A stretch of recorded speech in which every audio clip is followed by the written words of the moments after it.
Monsieur Bourgeois, j'ai vu que vous étiez attiré par cet oratoire. On va regarder un petit peu l'étudier ensemble, voir les détails. Il vient d'où? Alors celui-ci, il vient du Jura. Du Jura, exactement. C'est la capitale du comté. Tout le monde reconnaîtra la capitale du comté. Oui. Et avant de l'acheter, dans cette congrégation religieuse, c'est le domicile de notre évêque.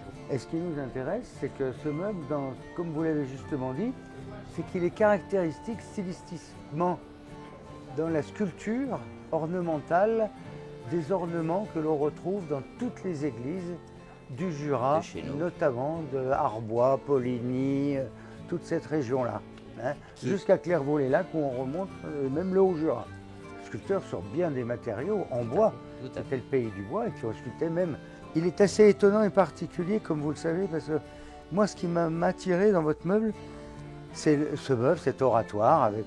C'est rarissime de trouver un objet comme celui-ci, dont la porte, visuellement, semble un tableau sculpté d'un panneau en fleurs, dans un vase un peu à l'antique, avec ces magnifiques fleurs de tournesol, ces fleurs de marguerite, de rose, ces feuillages, ce fond qui est étonnamment beau et qui fait ressortir la sculpture. Et ce travail, ce qu'on appelle en bretté. Tout à fait. Qui était fait comme les sculpteurs sur pierre avec le marteau à bretter, on tapait le fond. Et on peut signaler la fleur de tournesol qui est typique de Louis XIV. Qui est typique de la période Louis XIV, qu'on retrouvera plus tard sous Louis XVI, mais sous Louis XIV.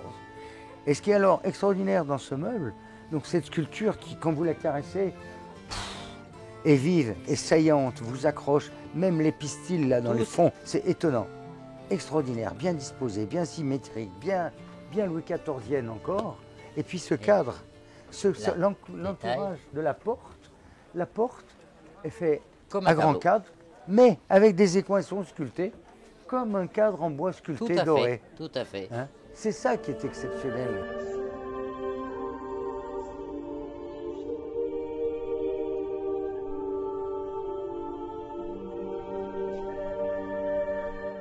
Et puis le bois qu'il a choisi. Il prend un bois, il va faire l'intelligence, c'est d'aller chercher un bois ondé pour que le cadre ressemble non pas à du noyer, non pas à du bois doré puisqu'il est en bois naturel, mais à de l'écaille.